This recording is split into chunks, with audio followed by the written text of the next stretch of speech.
من الشيطان الرجيم بسم الله الرحمن الرحيم إذا وقعت الواقعة ليس لوقعتها كاذبة خافضة رافعة إذا رجت الأرض رجا وبست الجبال بسا فكانت هباء منبثا وكنتم أزواجا ثلاثة وأصحاب الميمنة ما أصحاب الميمنة وأصحاب المشأمة ما أصحاب المشأمة والسابقون السابقون أولئك المقربون في جنات النعيم ثلة من الأولين وقليل من الآخرين.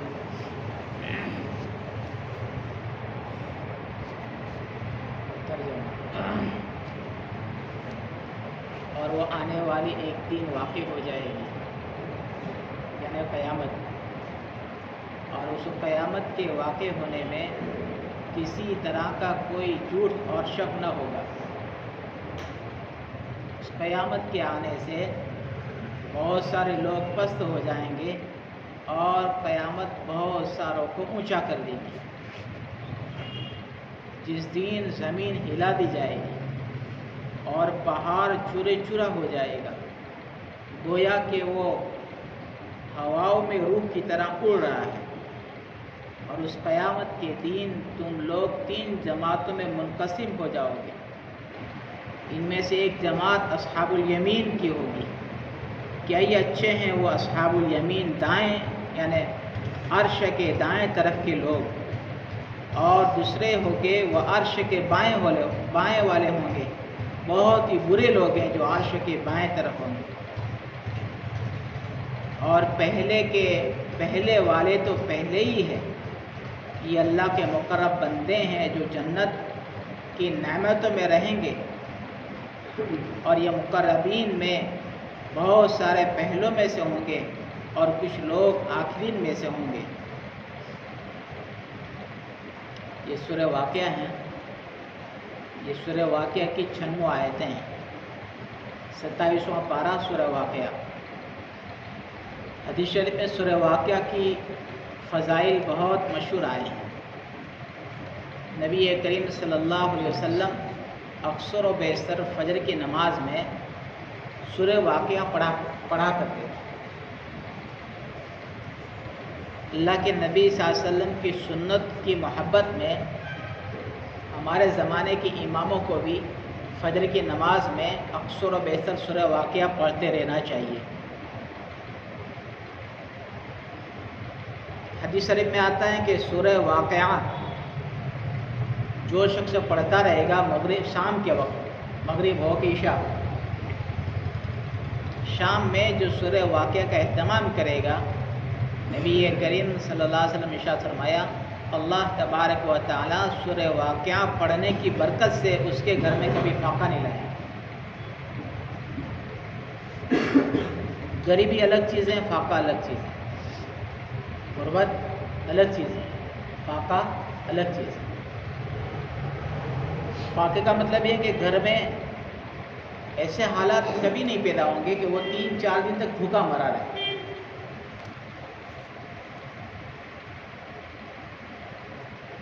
بعض علماء نے فرمایا کہ سورہ واقعہ جو ہے وہ روزی کی برکت کو کھینچتا ہے، روزی کی برکت کو سورہ واقعہ کھینچتا ہے۔ سورہ واقعہ کے تعلق سے حضرت عثمان رضی اللہ تعالیٰ عنہ جب حضرت عبداللہ بن مسعود رضی اللہ تعالیٰ عنہ کے انتقال کے وقت تشریف لے گئے تو حضرت عبداللہ بن مسعود رضی اللہ تعالیٰ عنہ کو مرض الموت میں تھے، انتقال سے کچھ پہلے۔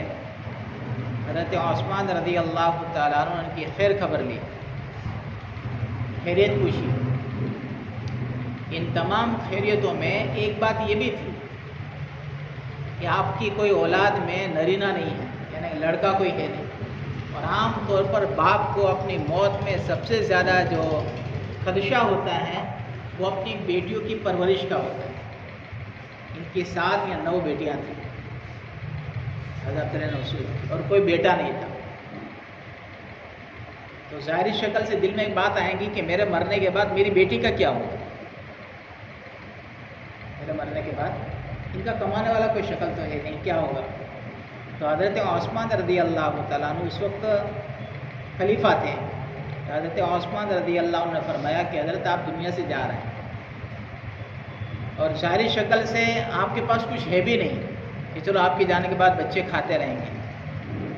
اگر آپ اجازت دیں تو آپ کے نام بیت المال سے ہم کچھ طے کر دیں تاکہ جب تک آپ زندہ ہیں آپ کو ملتا رہیں اور آپ کے مرنے کے بعد آپ کی بچیاں اس سے کھاتی پیتی رہیں.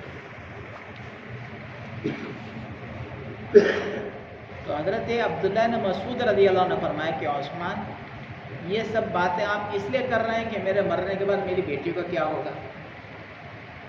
ظاہری بات ہے کہ ظاہری شکل سے تو کوئی کسی کو بھی کہے گا کہ ہاں مجھے اپنی بیٹی کی فکر ہے.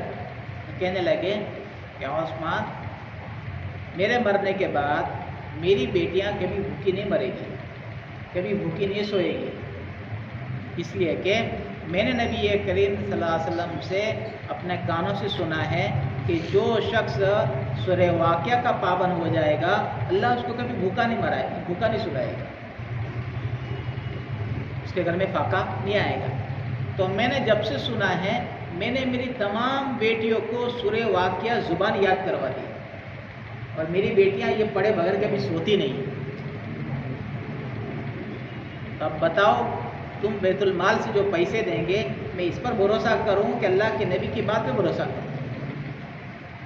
لہٰذا مجھے اس بات کی فکر نہیں ہے کہ میرے مرنے کے بعد میری بیٹیاں بھوکی رہے گی، سورہ واقعہ پڑھتی رہے گی. اور میں نے ان کو تاکید کی ہے کہ میرے مرنے کے بعد بھی تم پڑھتے رہنا. میری بیٹیاں پابندی سے پڑھتی ہیں. پتہ ہی چلا کہ سورہ واقعہ جو ہے وہ برکت کو کھینچنے والی، برکت کو کھینچنے کے لیے اس کو پڑھنا ہے، اس کا تعویذ بنانا مقصود نہیں ہے. کوئی آدمی اس کو تعویذ بنا لے اور ایک فریم لگا کر دکان میں رکھ دیں کہ چلو برکت ہوگی. پڑھنا مقصود ہے. آدمی اس کو پڑھا کرے، مغرب کے بعد یا عشاء کے بعد پڑھا کرے اس کے پڑھنے سے برکتیں ہوں گی. ہاں کوئی آدمی پڑھا لکھا نہیں ہے اور اس کو آتا نہیں ہے اور وہ مجبوراً اگر کوئی فریم وغیرہ تعویذ بنا کر لگا دے وہ الگ بات ہے. ایک آدمی کو قرآن پڑھنا آتا ہے، اس کے پاس ٹائم بھی ہے، پھر بھی نہ پڑھے. بہرحال اس کو برکت کے لیے اگر کوئی آدمی لگانا چاہے جو پڑھا لکھا نہیں ہے تو بھی ہو سکتا ہے کہ اس قرآن کریم کی برکت سے اللہ اس کی روزی روٹی میں برکتیں دے گا. علماء نے فرمایا ہے سورہ واقعہ اور نماز کی پابندی کے ساتھ ساتھ میں اپنا کاروبار جو آدمی پاک رکھے، صاف رکھیں اور وضو کے ساتھ کاروبار کریں، اللہ اس کے کاروبار میں کبھی بے برکتی نہیں ڈالے. نماز کی پابندی کریں، حلال کمائیں اور وضو کے ساتھ رہے اپنی دکانوں پہ. کے ساتھ رہے، وضو کے ساتھ اپنی دکان پہ رہے. اگر آپ کے ساتھ بات چیت کریں تو وضو کے ساتھ کریں. جب کہ وضو ٹوٹ گیا وضو کر لیں تو اس وضو کی برکت سے اللہ تبارک و تعالیٰ اس کی روزی میں برکت دے گا. تو سورہ واقعہ میں 96 یعنی 96 آیت شریفہ ہے اور یہ مکہ میں نازل ہوئی تھی ہجرت سے پہلے. اس میں قیامت کا بھی ذکر ہے، جنت کا بھی ذکر ہے، دوزخ کا بھی ذکر ہے. ابھی میں نے جو آپ کے سامنے 14 آیت شریفہ جو پڑھی ہے، ان 14 آیتوں میں اللہ نے قیامت کا ذکر کیا ہے. اذا وقعت الواقعہ، قیامت کا ایک نام واقعہ بھی ہے. جیسے ہم تو قیامت بولتے ہیں، قیامت کب آئے گی، ایسے قیامت کا ایک نام واقعہ ہے. قیامت آئے گی، لیس لوقعتھا کاذبہ، اور اس قیامت کے آنے میں ذرا بھی جھوٹ نہیں ہے، ذرا بھی جھوٹ نہیں ہے. کافر اس کو نہیں مانتے، ناستک اس کو نہیں مانتے، اسلام سے مخالف جتنے بھی لوگ ہیں اس کو مانتے نہیں ہے. وہ کہ دنیا ایک ہے اور دنیا چلتی رہے گی، ہمارے بعد بچے آئیں گے، بچوں کے بعد ان کے اولاد آئیں گے، ان کے بعد ان کی اولادیں چلتی رہے گی. لیکن مسلمان کو اس بات کا یقین ہے کہ اللہ ایک دن قیامت لائے گا اور اس کا کوئی وقت طے نہیں، اس کا کوئی وقت طے نہیں. البتہ جمعہ کا دن محرم کے 10 تاریخ، باقی کا کوئی وقت طے نہیں. اللہ پاک اس کو یاد دلاتے ہیں کہ قیامت واقع ہونے والی ہے. لیس لوقعتها کاذبہ، اس قیامت کے آنے میں ذرا برابر بھی جھوٹ نہیں ہے. کون کہہ رہے ہیں؟ اللہ پاک فرماتے ہیں ذرا بھی جھوٹ نہیں ہے. جو لوگ اپنی زندگی میں یوں فرماتے ہیں کہ نہیں دنیا کبھی ختم ہونے والی نہیں ہے، ان کو بتا دو کہ دنیا ایک دن ختم ہو جائے گی. اچھا، دنیا ختم ہونے کی کیا شکلیں رہیں گی؟ دنیا کی ختم ہونے کی شکلوں میں سب سے پہلی شکل جو رہے گی، اذا رجت الارض رجا، زمین ٹکڑے ٹکڑے ہو جائے گی. کیا ہو جائے گی؟ زمین. یہ قیامت کی نشانیاں ہوں گی. زلزلے آئیں گے. یہ زلزلے تو ایک جھلک ہیں جو قیامت کو یاد دلاتی ہے. موتیں کے موتیں ہو جاتی ہیں، بلڈنگ کے بلڈنگیں چلی جاتی ہیں، ہزاروں کی تعداد میں لوگ مر جاتے ہیں، دنیا سے چلے جاتے ہیں. یہ تو جھلکیں ہیں اللہ کی. اللہ پاک فرمائیں گے ایک زلزلہ میں ایسا لائیں گے، ایک زلزلہ ایسا لائیں گے کہ پوری دنیا کی زمین جو ہے نا ہل جائے گی. یہ تو گاؤں کے اعتبار سے زلزلہ آتا ہے، کبھی تعلقے کے اعتبار سے آتا ہے، کبھی ضلع کے اعتبار سے، بہت تو صوبے کے اعتبار سے آتا ہے. یہ زلزلہ ایسا آئے گا جو پوری دنیا کو ہلا دے گا، پوری دنیا کو ہلا دے گا. اور یہ اللہ پاک فرماتے ہیں یہ اذا رجت الارض رجا، جب پوری زمین میں زلزلہ آئے گا اس کی وجہ سے ہوگا کیا؟ اور دوسرا کیا ہوگا؟ وبست الجبال بسا، پہاڑ چورے چورا ہو جائے گا. پہاڑ کو کوئی توڑ سکتا ہے، لیکن یہ پہاڑ چورے چورا ہو جائے گا. کیسا چورے چورا ہوگا؟ فکانت ہباء منبثا، وہ جیسے ہم بچے روئی کو اڑاتے ہیں، پھگے کو اڑاتے ہیں، ہوا والے پھگے کو اڑاتے ہیں، کہاں پہاڑ اس طرح سے آسمانوں میں اڑ جائیں گے. اتنی بڑی طاقت کس کے پاس ہوگی؟ اتنی بڑی طاقت کس کے پاس ہوگی؟ یہ اللہ کے حکم سے اسرافیل کے پاس طاقت ہوگی. اس کی پھونک اتنی اثر کرے گی، اس کی پھونک اتنی اثر کرے گی کہ پہاڑ گالوں کی طرح اڑ جائے. جب اسرافیل کی پھونک میں اتنا اثر ہے کہ پہاڑ گالوں کی طرح اڑ جائے گے، تو اسرافیل کو پیدا کرنے والا خالق اور مالک اتنی بڑی طاقت والا ہوگا. اللہ پاک اس کو یاد دلاتے ہیں کہ پھر اس وقت میرے پاس آنا ہوگا تمہیں. یہ میرے پاس آنے کی نشانیاں ہوگی. تو اس وقت ہوگا کیا؟ قیامت کی نشانیاں فرماتے ہیں کہ اس وقت ہوگا کیا؟ دنیا میں 3 جماعتیں بن جائیں گی. دنیا میں وَكُنْتُمْ أَزْوَاجًا ثَلَاثًا، 3 جماعتیں ہو جائیں گی. 3 جماعت سے مراد ایک مسلمانوں کی جماعت، ایک کافر کی جماعت، اور ایک سب سے اونچی جماعت یعنی مقربین کی جماعت. حضرت آدم علیہ السلام سے لے کر اللہ کے نبی تک جتنے بھی انبیاء آئے اور ان کو ماننے والے، ایک جماعت ہوا.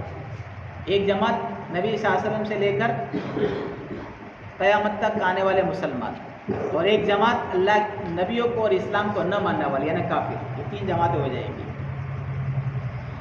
یہ 3 جماعتیں کیا کریں گی؟ ان 3 جماعتوں کو قرآن نے کس طرح سے یاد کیا ہے؟ فاصحاب المیمنہ، جو لوگ اللہ کو ماننے والے مسلمان ہیں، اللہ کی بات کو ماننے والے ہیں، رسول کی بات کو ماننے والے ہیں، یہ اصحاب میمنہ ہیں. عرش کی دائیں طرف والے لوگ ہیں، دائیں طرف رہیں گے. دائیں اور بائیں کا ایک اشارہ ہے اس بات کا کہ دائیں طرف والے لوگ ہیں وہ اللہ کو ماننے والے ہیں، اور بائیں طرف والے جو ہیں وہ اللہ کو نہ ماننے والے تھے. روایتوں میں آتا ہے کہ جب اللہ تبارک و تعالیٰ نے حضرت آدم علیہ السلام کو جب اپنے امر کن سے بنایا اور ان میں روح کیا آدم علیہ السلام نے، سب سے پہلے آدم علیہ السلام کو اللہ نے پتلا بنایا اور پھر ان میں روح کی. آدم علیہ السلام جب زندہ ہوئے، آدم علیہ السلام کے زندہ ہونے کے بعد سب سے پہلے آدم علیہ السلام کو بشری تقاضے سے جو عمل پیدا ہوا وہ چھینک آئی. کیا آئی؟ اللہ تبارک و تعالیٰ نے آدم علیہ السلام کے دائیں کندھے پر ہاتھ مارا. دائیں کندھے پہ کیا مارا؟ ہاتھ مارا. اس کی وجہ سے آدم علیہ السلام سے لے کر قیامت تک آنے والے جتنے بھی لوگ مسلمان تھے وہ سب اس میں سے نکل پڑے. خود بات ہے کہ اسلام میں حضرت قاری طیب صاحب نے اس کی تفصیل اس طرح سے لکھی ہے. چونٹی کی طرح سفید چونٹیاں گویا نکل گئی. یہ سفید چونٹی اس بات کی نشانی تھی کہ مسلمان ہیں. اللہ پاک نے آدم علیہ السلام کے بائیں کندھے پہ ہاتھ مارا تو لال چونٹیاں کی طرح نکل پڑی۔ یہ سب کے سب وہ تھے جو آدم علیہ السلام سے لے کر قیامت تک آنے تک جتنے بھی کافر تھے سب نکل پڑے۔ گویا اس بات کی علامت تھی کہ دائیں طرف سے نکلنے والے مسلمان ہیں اور بائیں طرف سے نکلنے والے کافر ہیں۔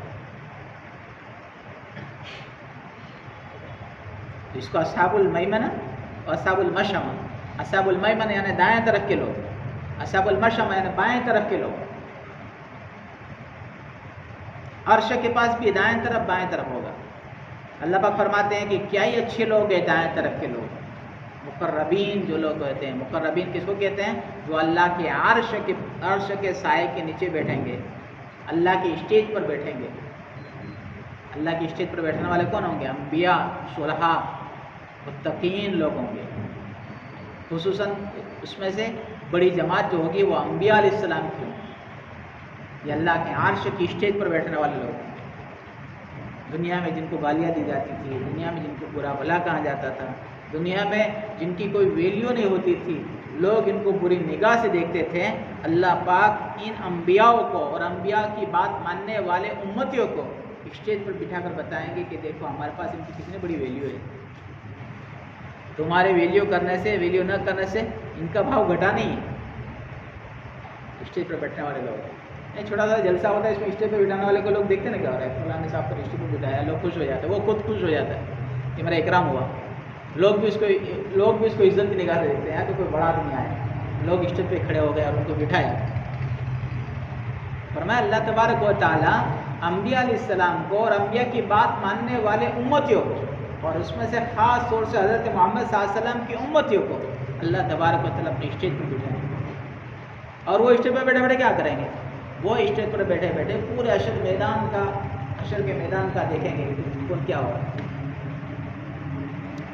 پورے حشر کے میدان میں اللہ کے عرش کا اسٹیج جو ہے، اس کے علاوہ پورے کے پورے حشر کے میدان میں کہیں بھی سایہ نہیں ہوگا، صرف یہاں سایہ ہوگا۔ وہاں دھوپ ہوگی، دھوپ بھی کیسی ہوگی؟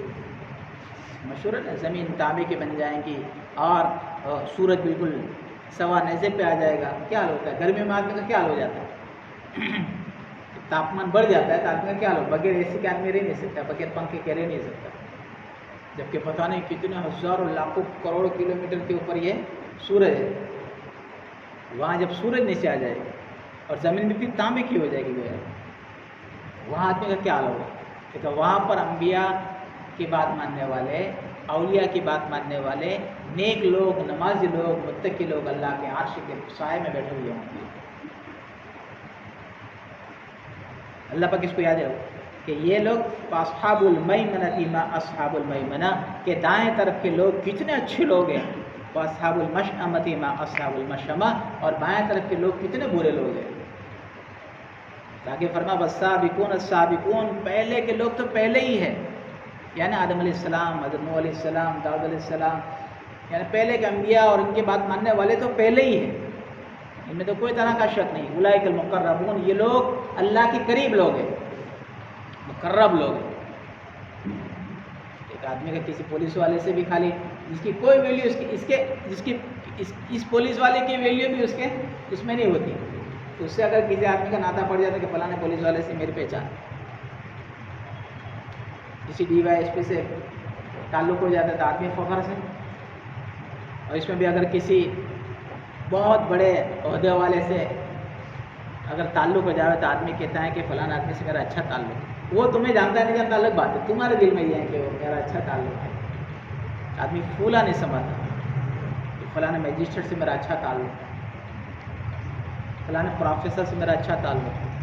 اللہ پاک فرماتے ہیں کہ انبیاء علیہ السلام کا ہمارے سے اتنا اچھا تعلق ہوگا کہ انبیاء علیہ السلام میرے آجو باجو میں بیٹھیں گے، اللہ کے عرش کے پاس آجو باجو میں بیٹھیں گے۔ اتنی بڑی ویلیو ہوگی ان کے پاس۔ دنیا میں جن کو گالیاں دی جاتی ہیں، دنیا میں کہتے ہیں کہ ان کو کیا خبر پڑے دنیا کہاں سے کہاں نکل گئی، بیچارے مولوی صاحبوں کو کیا خبر پڑے، مصلی پہ بیٹھنے والے کو کیا خبر پڑے، مسجد میں رہنے والے کو کیا خبر پڑے، جن کو گھٹیا نگاہوں سے دیکھا جاتا ہے۔ اللہ پاک بتائیں گے کہ دیکھو تم دنیا میں کہتے تھے کیا خبر پڑے، ان کو بہت کچھ خبر پڑتی تھی، آج یہ ہماری اسٹیج پر بیٹھے ہوئے۔ اور جو اللہ کی اسٹیج پر بیٹھ گیا، اور اللہ کے عرش کے نیچے آ گیا کبھی بھی وہ جہنم میں جا نہیں سکتا. اس بات کی نشانی علامت ہے. اللہ پاک فرماتے ہیں کہ یہ مقرب لوگ کہاں جائیں گے؟ فی جنات النعیم، جنت کی نعمتوں میں رہیں گے. ثلۃ من الاولین وقلیل من الاخرین. اور یہ جنت کی نعمتوں میں سے مقربین لوگ میں سے اکثر کون ہوں گے؟ پہلے زمانے کی بڑی جماعت ہوگی. اللہ کے نبی سے پہلے انبیاء علیہ الصلوۃ والسلام جتنے بھی آئے، اور اللہ کے نبی صلی اللہ علیہ وسلم کی جماعت میں سے کچھ لوگ ہوں گے. کچھ لوگ، کیونکہ انبیاء علیہ السلام کا درجہ سب سے بڑا ہے، صحابہ ان کے بعد ہے. قرآن یہ کہہ رہا ہے کہ انبیاء علیہ الصلوۃ والسلام کی بڑی جماعتیں اور حضور صلی اللہ علیہ وسلم کی جماعت میں سے کچھ لوگ آئیں گے علی سرر موضونہ، کہ وہ جنتوں میں تکیہ لگا کر بیٹھیں گے. جنتوں میں ٹیک لگا کر بیٹھیں گے. آدمی ٹیک کب لگاتا ہے؟ جب آرام اس کو ملتا ہے، تو سکون اس کو ملتا ہے. جب کوئی طرح کا ٹینشن نہیں ہوتا وہ آدمی ٹیک لگا کر بیٹھتا ہے. کہتے ہیں یہ لوگ ہوں گے جو حضور اکرم صلی اللہ علیہ وسلم کی جماعتوں میں سے ہوں گے، اور پہلے مقربین کی جماعتوں میں سے ہوں گے کہ وہ ٹیک لگا کر بیٹھے ہوئے ہوں گے. ان میں سے مفسرین نے فرمایا ہے کہ انبیاء علیہ الصلوۃ والسلام بھی ہوں گے، اور خاص طور سے اللہ کے نبی صلی اللہ علیہ وسلم کی بات کو ماننے والے اصحاب اور اللہ کے نبی کی بات کو ماننے والے امتی بھی ہوں گے. تو وہ دوسرے نبیوں کے اوپر اللہ نے ان کو دوسرے نبیوں کے لیے اللہ نے ان کو گواہ بنایا. روایتوں میں آتا ہے اللہ تبارک و تعالیٰ انبیاء علیہ السلام کو پوچھیں گے تم نے دعوت پہنچائی کہ نہیں پہنچائی. عیسیٰ علیہ السلام کو بلایا جائے گا آپ نے دعوت پہنچائی کہ نہیں پہنچائی.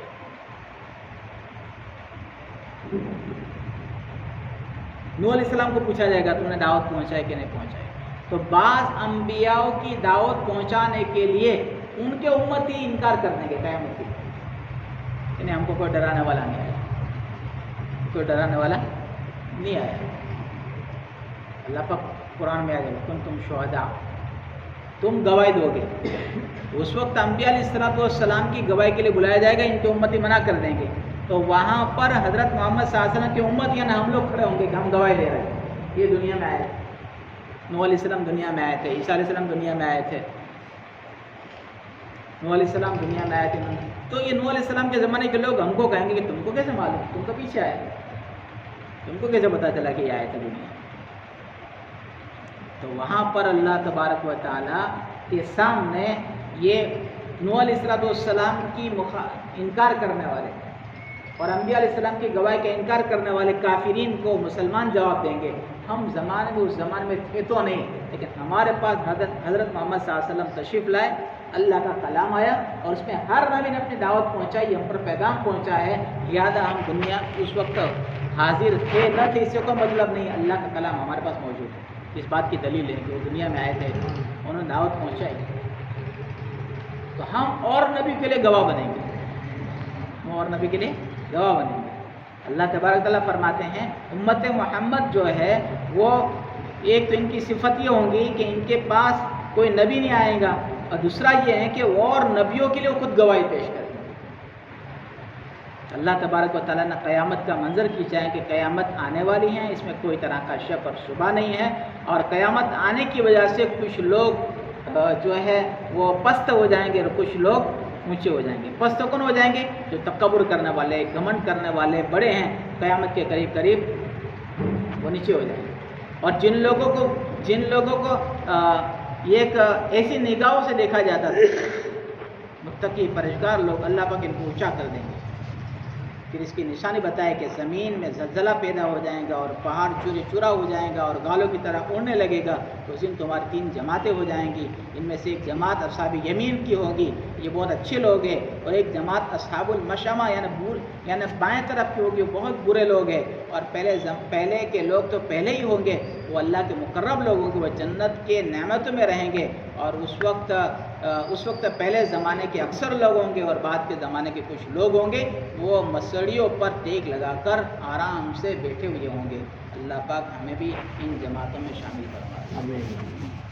اللهم صل على محمد وعلى ال محمد كما صليت على ابراهيم وعلى ال ابراهيم انك حميد مجيد. لا اله الا الله الحليم الكريم سبحان الله رب العرش العظيم الحمد لله رب العالمين اسالك موجبات رحمتك وعزائم مغفرتك والغنيمة من كل بر وسلامة من كل عصم. لا تدع لنا ذنبا الا غفرته ولا هما الا فرجته ولا حاجة هي لك الا قضيتها يا ارحم الراحمين. ربنا تقبل منا انك انت السميع العليم وتب علينا يا مولانا انك انت التواب الرحيم. جزا الله عنا محمد صلى الله عليه وسلم ما هو اهله. سبحان ربك رب العزة عما يصفون وسلام على المرسلين والحمد لله.